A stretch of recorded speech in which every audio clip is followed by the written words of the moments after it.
సబ్బండ వర్గాల పోరాటాల ద్వారా సాధించిన రాష్ట్రాన్ని 10 ఏళ్లలో మాజీ సీఎం కేసీఆర్ అద్భుతంగా తీర్చిదిద్దారని మాజీ మంత్రి తలసాని శ్రీనివాస్ యాదవ్ పేర్కొన్నారు. సిద్దిపేట జిల్లా కేంద్రంలోని ఎమ్మెల్యే క్యాంపు కార్యాలయంలో ఏర్పాటు చేసిన మీడియా సమావేశంలో మాజీ మంత్రి ఎమ్మెల్యే తలసాని మాట్లాడారు.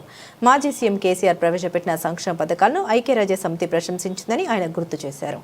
అబద్ధాల పునాదులపై పుట్టిన కాంగ్రెస్ పార్టీ మోసపూరిత హామీలతో అధికారంలోకి వచ్చి అన్ని వర్గాల ప్రజల్ని మోసం చేసిందని ఆయన ఆరోపించారు. మున్సిపల్ ఎన్నికల్లో సగానికి పైగా సీట్లు కోల్పోయిన Congress party war one side అని చెప్పుకోవడం సిగ్గుచేటని మండిపడ్డారు. ఈరోజు రాష్ట్రంలో సరే కేసీఆర్ గారి పరిపాలన చూసినారు, ప్రత్యక్షంగా పరోక్షంగా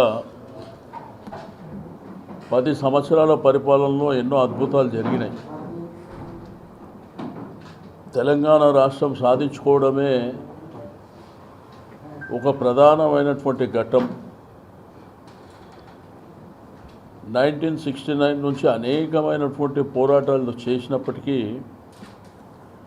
అది కేసీఆర్ గారి వల్లనే సాధ్యమైనటువంటిది. వచ్చినటువంటి రాష్ట్రాన్ని అద్భుతంగా అభివృద్ధి చేయాలి, సంక్షేమ కార్యక్రమాలు ఇవ్వాలి. ప్రధానంగా మనది గ్రామీణ ప్రాంతంలో రైతాంగాన్ని ఫస్ట్ ప్రయారిటీ కింద తీసుకోవాలనేటువంటి సంకల్పంతో మనకు అనేకమైనటువంటి అద్భుతమైనటువంటి ప్రాజెక్టులు కట్టుకోవడం. ఒకప్పుడు నీళ్లు లేక, కరెంటు లేక, తాగడానికి నీళ్లు లేవు, సాగు చేయడానికి నీళ్లు లేనటువంటి రాష్ట్రం మనది. పండించినటువంటి పంటకు గిట్టుబాటు ధర లేక, బట్ కేసీఆర్ గారు పెట్టుబడి సాయం చేయడం, వాళ్ళకు సంపూర్ణమైనటువంటి సాగునీరు ఇవ్వడం, 24 గంటల కరెంటు. తెలుగుదేశం పార్టీలో గడిచిన 35 సంవత్సరాలు ఎమ్మెల్యేగా, మంత్రిగా పనిచేసినప్పుడు కూడా ఏ రోజు 4-5 గంటల కరెంటు ఉండకపోతుండే. ప్రజల పోరాట ఫలితం వచ్చినటువంటి రాష్ట్రాన్ని చాలా అద్భుతంగా తీర్చిదిద్ది. ఓ 10-12 సంవత్సరాల క్రితం పోయిన వాళ్ళు సిద్దిపేటలో కాలు పెడితే సిద్దిపేట ఎక్కడుందనే పరిస్థితికి మరి ఇక్కడ అద్భుతంగా అభివృద్ధి జరిగింది హరీష్ అన్న నాయకత్వంలో. తెలంగాణ రాష్ట్రం వచ్చిన తర్వాత డెవలప్మెంట్ ఏదైతే అభివృద్ధి కార్యక్రమాలు చేయకముందు, చేసిన తర్వాత ఇక్కడ ఉన్న భూమి ధర ఎంతో ఉండేనో స్థానికంగా ఉన్నటువంటి మీకు అందరికీ తెలుసు. ఈ రియల్ ఎస్టేట్ రంగం అనేది పెద్ద వ్యవస్థ. ఒక సిద్దిపేట కాదు, రాష్ట్రం అంతా కూడా. ఈ కాంగ్రెస్ ప్రభుత్వం వచ్చిన తర్వాత విధి విధానాలు లేక, ప్రాపర్ ప్లానింగ్ లేక ఫస్ట్ రియల్ ఎస్టేట్ దెబ్బకొట్టింది. అంటే భారతదేశ చిత్రపటంలో ఒక అద్భుతమైనటువంటి రాష్ట్రంగా తీర్చిదిద్దినటువంటి తెలంగాణ రాష్ట్రాన్ని అధోగతి పాలు చేశారు.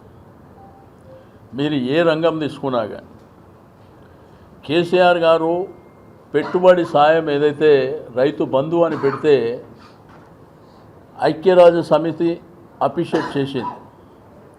రెండోది, భారతదేశంలో కూడా కేసీఆర్ గారిని చూసి కాపీ కొట్టే మోడల్ ఆలోచించారు. ఇప్పుడు వచ్చినటువంటి ప్రభుత్వం అన్ని దొంగ మాటలు, అబద్ధాల పునాదుల మీద పుట్టినటువంటి పార్టీ. వాళ్ళ మేనిఫెస్టో చదివితే ఆశ్చర్యకరమైనటువంటి పరిస్థితి. ఎన్ని చెప్పాలో ప్రపంచంలో ఉన్న అబద్ధాలను అన్నీ చెప్పి అధికారంలోకి వచ్చారు. ఇప్పుడు మాట్లాడితే దబాయించి మాట్లాడడం, పోలీసులను అడ్డు పెట్టుకొని రాజ్యాన్ని నడిపించుకోవడం. మీరు చూసారు నిన్న మొన్న ఎన్నికలలో ఏంది, ఆ లోకల్ బాడీ ఎలక్షన్లలో ఒక వార్డు మెంబరు, ఒక కౌన్సిలరు, ఒక కార్పొరేటర్కు లక్షల రూపాయలు ఖర్చు పెట్టడం ఏంది. మద్యము ఎక్కడ పడితే అక్కడ ఏరులై పారడం ఏంది. కానీ ముఖ్యమంత్రి గారే రాష్ట్రమంతా తిరగడం, ఇట్లా జరిగినటువంటి మరి దాంట్లో ఎలక్షన్ రిజల్ట్స్ మీరు ఒకసారి అబ్జర్వ్ చేస్తే దీన్ని వార్ వన్ సైడ్ అనరు.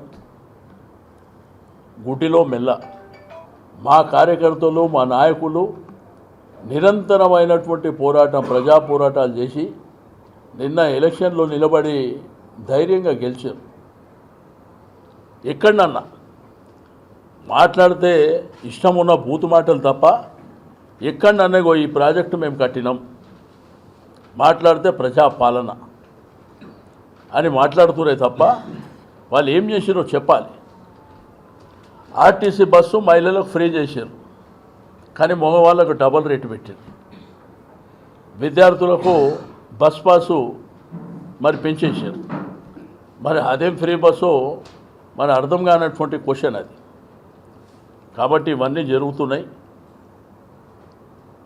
నేను మీడియా మిత్రులకు కూడా రిక్వెస్ట్ చేసేది ఒకటే, ఏది కూడా సమాజంలో శాశ్వతం కాదు, ఏ ప్రభుత్వాలు కూడా శాశ్వతం కాదు. అల్టిమేట్గా ప్రజల యొక్క మన్ననలు, మా నాయకుడికి ఈ మంచి పని చేసిండంటే అతను శాశ్వతంగా ఉంటాడే తప్ప ఈ టెంపరరీ రాజకీయాలు అనేటిది మాత్రం రాబో కాలానికి మంచిది కాదని చెప్పి నేను ఈ సందర్భంగా తెలియజేస్తూ